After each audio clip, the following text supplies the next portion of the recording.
ಮುಂದಿನ ಚುನಾವಣೆಯಲ್ಲಿ ಸರ್ವನಾಶವಾಗ್ತೀರಾ ಹುಷಾರ್ ಅಂತ ಕಾಂಗ್ರೆಸ್ಗೆ ಕೇಂದ್ರ ಸಚಿವ ಕುಮಾರಸ್ವಾಮಿ ಎಚ್ಚರಿಕೆ ಕೊಟ್ಟಿದ್ದಾರೆ. ಈ ಯೋಜನೆಯಿಂದ ದುಡ್ಡು ಮಾಡೋ ಕೆಲಸ ಮಾಡ್ತಿದ್ದಾರೆ ಅಂತ ಆರೋಪಿಸಿದ್ದಾರೆ. ಮೆಚ್ಚಿಸ್ಕೊಳ್ಳಿಕ್ಕೆ ನೀವು ಏನು ಟೀಕೆ ಮಾಡಿದ್ರು ಮುಂದಿನ ಚುನಾವಣೆ ಇದೆಯಲ್ಲ, ಸರ್ವನಾಶ ಆಗೋಯ್ತೀರಿ, ಹುಷಾರು, ಎಚ್ಚರಿಕೆ. ಈಗ ಬಿಡದಿ ಪ್ರಾಜೆಕ್ಟ್ದು ಇವತ್ತು ಅದರಿಂದ ದೊಡ್ಡ ಅಡ್ವರ್ಟೈಸ್ಮೆಂಟು. ಯಾರೋ ಪಾಪ ರಾಜಣ್ಣ ಅನ್ನೋಕ್ಕಿಲ್ಲ, ನಿಮ್ಮ ಯೋಗ್ಯತೆಗೆ ಸರ್ಕಾರ ಕೂಡ ಯೋಗ್ಯತೆ ಇಲ್ಲ, ಯಾವ್ದಕ್ಕೂ ಜಾಹೀರಾತು ಕೊಡ್ತೀರಿ? ಪಾಪ ನೊಂದು ಬಿಟ್ಟವ್ರಂತೆ. ಏನು ಇಸ್ಪಿಟ್ಟಾಡ್ ನೊಂದವ್ರ?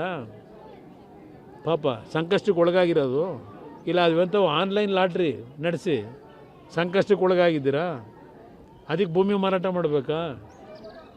ಆ ಸಾಲ ತೀರಿಸ್ಕೊಳ್ಳೋದಕ್ಕೆ ಬಿಡದಿ ಪ್ರಾಜೆಕ್ಟ್ದು ಅದೇನು ಹೇಳೋಲ್ಲ. 2018ರಲ್ಲಿ ಏನು ಅಡ್ವರ್ಟೈಸ್ಮೆಂಟ್ ಕೊಟ್ಟವರಲ್ಲ ಕುಮಾರಸ್ವಾಮಿ ತಕ್ಕ, ಅದು ಯಾರು ಬಂದಿದ್ರೋ ಗೊತ್ತಿಲ್ಲ. ಬಿಡದಿ ನಮ್ಮ ರೈತರು ಅದೇನೋ ರೆಡ್ ಝೋನ್ ತೆಗೀರಿ ಅಂತ ಹೇಳಿ ಈ ಮಾತನ್ನು ಒಂದು ಜಾಹೀರಾತು ಕೊಡೋಕ್ಕೂ ಒಂದು ಜನ ನಂಬ್ಕೊಳ್ಳೋ ಥರ ಜಾಹೀರಾತು ಕೊಡಿ. ನೀವೇ ಅದೆಂತ ನೆನ್ನೆ ಹೇಳಿದ್ದೀನಿ, ಸತ್ಯಶೋಧನಾ ಸಮಿತಿ ಕಾಂಗ್ರೆಸ್ದು ಇದೇ ಶಿವಕುಮಾರ ಮೆಂಬರ್. ಅದಕ್ಕೆ ಈಗೇನು ಮುಖ್ಯಮಂತ್ರಿಗಳವರ ಪ್ರಾಜೆಕ್ಟ್ ಮಾಡ್ತೀನಿ ಅಂತ ಹೇಳಿ ಅವ್ರು ಕೊಟ್ಟಿರೋ ವರದಿ ನೆನ್ನೆ ತೋರಿಸಿದ್ದೀನಿ ನಿಮಗೆಲ್ಲ. ಕಾಂಗ್ರೆಸ್ನ ವತಿಯಿಂದ ಮಾಡಿದಂಥ ಸದನ ಸಮಿತಿ ಅದು ಬಿಡದಿ ಭಾಗ ಫಲವತ್ತಾದ ಭೂಮಿ, ಇಷ್ಟು ಲಕ್ಷ ತೆಂಗಿನ ಗಿಡ ಅವೆ, ಮಾವಿನ ಮರ ಅವೆ, ಹುಣಸೆ ಮರ ಅವೆ, ಅವರೇ ಬರ್ಕೊಂಡವ್ರೆ ಆ ಸದನ ಸಮಿತಿ ರಿಪೋರ್ಟ್ನಲ್ಲಿ. ಅದನ್ನು ನೆನ್ನೆ ಜನಗಳ ಮುಂದೆ ಇಟ್ಟಿದ್ದೀನಿ.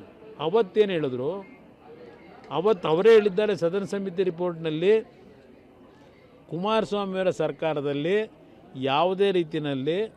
ಯಾವುದೇ ರೀತಿಯ ಒಂದು ಪ್ರಿಲಿಮಿನರಿ ನೋಟಿಫಿಕೇಷನ್ ಆಗಲಿ ರೈತರ ಭೂಮಿಯನ್ನು ತೆಗೆದುಕೊಳ್ತಕ್ಕಂಥ ಅಧಿಸೂಚನೆ ಹೊರಡಿಸಿಲ್ಲ ಅಂತೇಳಿ ಆ ಸದನ ಸಮಿತಿ ರಿಪೋರ್ಟಲ್ಲಿ ಅವರೇ ಬರ್ಕೊಂಡವೆ ಕಾಂಗ್ರೆಸ್ನವು. ಆ ಸ್ವಲ್ಪ ಸಮಯ ಇದ್ದರೆ ಅವೆಲ್ಲ ಕೂತ್ಕೊಂಡು ತರಿಸ್ಕೊಂಡು ಓದ್ಕೊಳ್ರಪ್ಪ. ನಮ್ಮ ಸ್ಟ್ಯಾಂಡಲ್ಲಿ ಯಾವುದಾದ್ರೂ ಒಂದು ಅಭಿವೃದ್ಧಿ ಅಂತಕ್ಕಂಥದ್ದು ಮಾಡಬೇಕು ಅಂದರೆ ನಮ್ಮ ಪಕ್ಷದಲ್ಲಿ ಯಾವತ್ತು ಜನವಿರೋಧಿ ಕಾರ್ಯಕ್ರಮ ಕೊಡ್ತಕ್ಕಂಥ ಕೆಲಸ ಮಾಡಲ್ಲ. ವಿಧಾನಸಭೆ ಕಲಾಪದಲ್ಲೇ 30 ಬಹುಶಃ ಆಗಸ್ಟ್ ತಿಂಗಳಿನಲ್ಲಿ ಇಲ್ಲ ಜುಲೈನಲ್ಲಿ ಇರಬೇಕು, ಅವತ್ತು ನಾನೇ ವಿಧಾನಸಭೆಯಲ್ಲಿ ಹೇಳಿದ್ದೇನೆ, ಬಿಡದಿ ಪ್ರಾಜೆಕ್ಟನ್ನು ಮಾಡ್ತಕ್ಕಂಥ ಪ್ರಶ್ನೆ ಇಲ್ಲ, ನಿಲ್ಲಿಸ್ತೀವಿ ಅಂತ ಹೇಳಿ. ನಾನೇ ವಿಧಾನಸಭೆ ಕಲಾಪದಲ್ಲಿ 2007ರಲ್ಲಿ ಆಗಸ್ಟ್ ತಿಂಗಳಲ್ಲಿ ಹೇಳಿದ್ದೀನಿ. ಇದು ಕೂತ್ಕೊಂಡು ಓದಿ.